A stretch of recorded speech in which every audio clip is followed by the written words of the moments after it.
Nowadays, Yellowstone is famous for its rich nature, stunning landscapes, and of course the lush green waterways that run through it. But it wasn't always like that. Back in the 1940s, the small streams of Yellowstone weren't exactly bursting with life. They were dried up, eroded floodplains with barely any plants and almost zero biodiversity. Then, between 1986 and 1999, over 100 beavers were dropped into Yellowstone Park, and over time, the place started looking the way it does now. So did nature's little engineers save the park from certain doom? Yep, but the story also involves wolves, elk, and even willows. In other words, the situation is confusing. So let's start unraveling how the crown jewel of the U.S. got its makeover. So let's start with the wolves, even though the main stars of this story are actually the beavers. Once their numbers in Yellowstone were totally normal for the area, and then along came people. For some reason, people have always thought of wolves as dangerous predators that could attack you or snatch some livestock. These days, we've got studies showing that wolves almost never go after people, and they target farm animals so rarely it's almost not worth mentioning. Something like 0.2 to 0.3%. But back then, nobody knew that, so folks decided to get rid of them. The well-known wildlife biologist Adolph Murray analyzed the reports of Yellowstone park rangers from 1915 to 1935, and now we've got his data. Every year from 1915 to 1923, more than 4 wolves were regularly killed in the park. In some years, the number of victims of human fear even reached double digits. As a result, from 1924 to 1935, not a single wolf was killed, meaning that these animals were no longer present in the park, and as is usually the case, the extermination of a species in a specific area couldn't help but lead to bad consequences. Now let's talk a bit about elk. Naturally, they're prey for wolves. Sure, they can fight back against this predator, but wolves hunt in packs, and together they're a force to be reckoned with, so they manage to take down even such big game. Besides, elk are hunted by bears, cougars, and other predators that lived and still live in Yellowstone Park, but it was the wolves that kept their numbers in check, so after they disappeared in the 1920s, the elk population grew, and more importantly, their eating habits changed. Because of the wolves, elk roam over large areas. Instead of munching on plants in one small spot, they have to keep moving to avoid getting eaten. Plus, there's no harm to the ecosystem because the plants don't get much damage. But when the gray wolves disappeared in Yellowstone, the elk realized their biggest threat was gone, so why bother wandering all over the park nibbling here and there when they could just stand in one spot and eat everything in sight? Eventually, scientists found that the elk got so lazy they devoured all the vegetation, which couldn't recover fast enough. What do beavers have to do with it? Well, the thing is, elk were going wild on willows, a super important tree for those toothy engineers. For beavers, willows are food, shelter, pretty essential stuff. Back in 1921, when wolves were still around in Yellowstone and willows weren't getting hammered, researchers found 25 beaver colonies. Jump to 1953. Wolves are gone, elk are everywhere, and they're decimating the willows. The number of beaver colonies had dwindled to just 8. Could they have come from somewhere else? No, because the beaver population dropped dramatically. After the arrival of the colonists, according to various scientists and researchers, the number of beavers across North America fell from 60 million to just 10 million. Some sources claim that the population even dwindled to 100,000 individuals. Yes, they weren't completely wiped out, but the small number of beavers couldn't naturally restore the Yellowstone population, and the conditions were absolutely unsuitable, mainly because of the elk and their zeal to exterminate the willows. In 1995, 14 gray wolves were brought into the park from Canada, getting the elk on the move again. The next year, another 17 wolves were brought in. In no time, the elk started behaving just like they did before the predators were wiped out, and the willows began to recover. Still, due to all the human activity in the park, by the time the wolves were introduced, some of Yellowstone's key biodiversity hotspots, streams, and other small waterways had already suffered significant damage. The banks had been eroded for quite a while, the shoreline vegetation was either dead or dry and had lost much of its diversity. As a result, due to habitat changes, a lot of insects and other creatures that relied on those small waterways as a temporary or permanent home disappeared. In today's video, we've got a lot of animals featured, and now it's the fish's turn. Human impact on the local ecosystem has caused water temperatures to rise too much to support salmon. The number of bird species living around the waterways has also dropped significantly and couldn't bounce back just because of the wolves. Scientists thought it over for a while and finally came to a conclusion. Besides wolves, Yellowstone also needs some willow lovers and natural engineers known as beavers. Then, marching in a tight formation, the beavers entered Yellowstone National Park. Well, visually, it wasn't quite that nice. According to one of the biologists, help for Yellowstone's ecosystems came gradually. Between 1986 and 1999, the park received beavers every year from the Gallatin National Forest up north of Yellowstone. All in all, scientists introduced 129 beavers meant to rescue the local creeks from complete decay. As the National Park Service website says, back in 1996, when the planting wasn't even finished yet, the number of found colonies with varying amounts of rodents had already hit 49. In other words, the beavers liked what had been going on for about a year in Yellowstone. The condition of the willow thickets was improving thanks to wolves keeping the local elk population in check. The next study in 2007 showed that the number of colonies had more than doubled to 127. By then, it was clear as day. Yellowstone was turning back into a haven for nature's engineers. Yes, researchers needed to keep at least a rough count. However, you could tell that beavers like Yellowstone just by looking at the state of the waterways. They started going back to how they looked before humans wiped out the animals. If someone ever asks you how to describe the impact beavers have on water ecosystems, you can confidently say, drastic. And if they ask why, the answer's simple: dams. When beavers build their well-known structure, it blocks the flow of the waterway. This causes ponds to form, that is, water reservoirs. It's exactly the same thing that happens when a river's blocked by human dams. Then the ponds turn into wetlands, which in turn are a kind of communal living space housing a whole bunch of different animal species.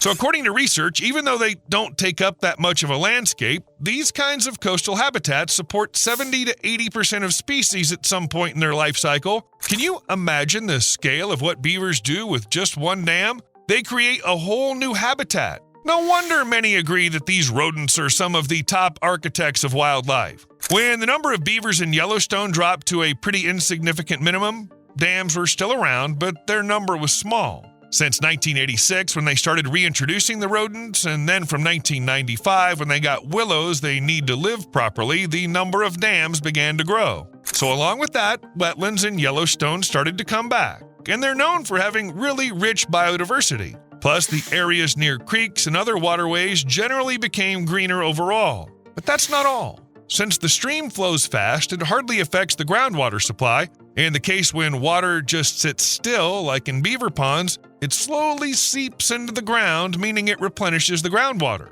As a result, there are reserves for droughts that nature itself and humans can tap into, and willows can use those reserves too. Yep, thanks to their roots, these trees are perfectly adapted to grow where beavers thrive, that is, near waterways. Besides that, it's said that every reservoir made by the natural engineer leads to the creation of muddy shoals, perfect spots for willows to thrive. So it turns out that back in the last century, when wolves were wiped out and there was no proper control over elk, plus the beaver population was struggling, the willow thickets took a double hit, which caused problems with their growth. Then when the elk started eating the plants less aggressively, plus the beavers set everything up, the willow thickets became thick and lush. There's even a 2018 study that shows what happened after beavers appeared in the national park. Researchers analyzed the situation along Black Deer Creek, located in the northern part of Yellowstone National Park, and came to the following conclusion. If in 1995 the vegetation near the streams was almost non-existent, then it gradually increased, reaching coverage of up to 43% and 93% along the western and eastern branches of the creek, respectively, by 2018. As for the willow, its numbers in 2017 had grown significantly compared to before the return of wolves and beavers. On top of that, it was found that in 2017, the plant height ranged from 20 to 78 inches, meaning the plants got taller. But the park researchers don't stop at just assessing the beaver's impact on the trees. So, one of the biologists points out that the pond is not just the reason why wetlands form, but also a great spot for fish like salmon.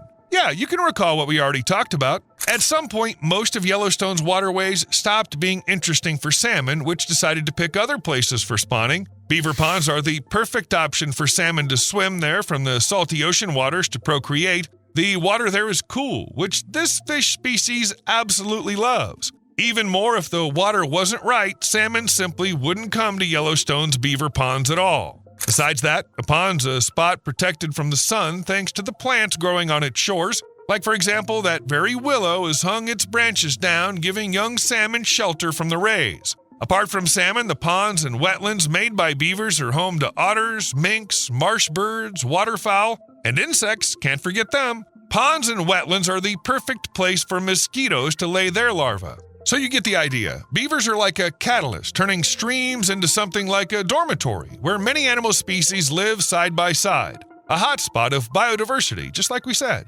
It seems beavers deserve a medal for helping nature and Yellowstone's waterways. You could say it's thanks to them that local streams and little creeks have come alive. But that's not all, because beavers need to make room on their bodies for yet another medal for protection from catastrophic natural disasters. Sounds weird? We'll explain everything now. Fires in Yellowstone are pretty common. Most of the time, they start quickly because of a random lightning strike. According to the National Park Service website, since 1972, there have been an average of 24 fires a year, burning more than 4,940 acres of Yellowstone. Sometimes, though, the fires get a lot bigger and more damaging. A prime example is the fires of 1988, which became the biggest wildfire incident in the recorded history of Yellowstone National Park.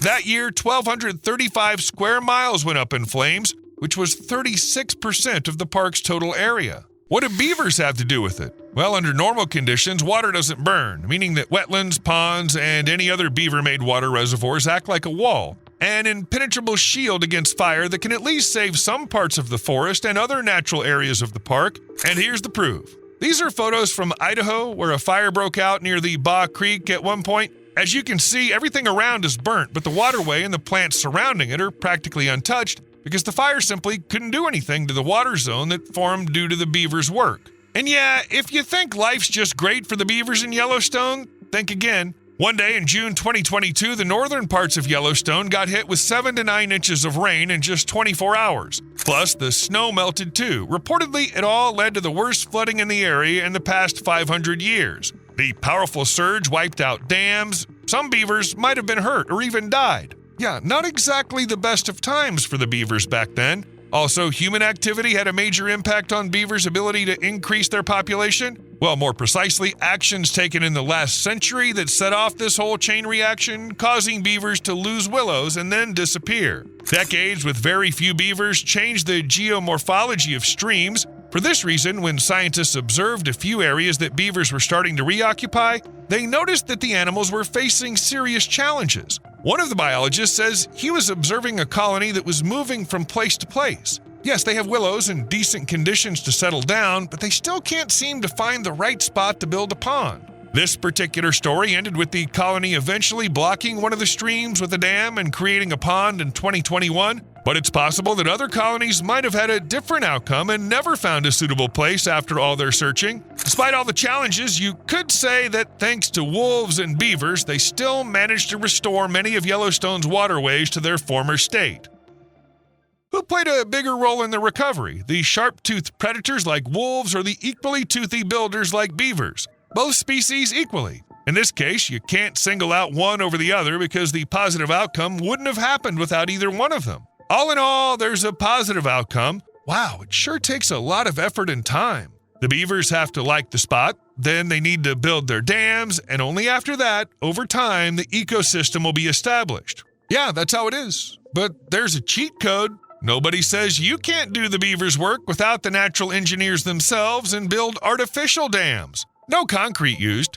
Here, people aren't trying to create anything like those massive well-known dams that bring tons of benefits, but also do a lot of harm to nature. In this case, it's all natural materials. Branches, sticks, rocks, and everything else. The most common practice is that they don't even prep the materials in advance and bring them to the site. Almost all of it's taken straight from the surrounding landscape, literally copying the beavers' building techniques. But the construction process is still different. Wooden posts are hammered into the stream bed when thin branches from nearby willows are woven in. That's how a permeable barrier is made.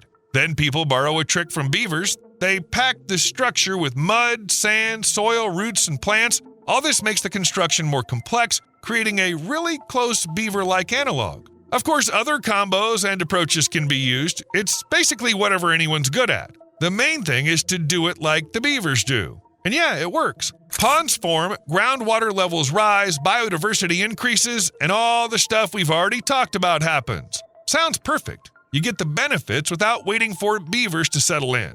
Still, it's not as effective as the stuff made by the paws and teeth of nature's top engineers. And who else would maintain them so well and with expertise if not the beavers?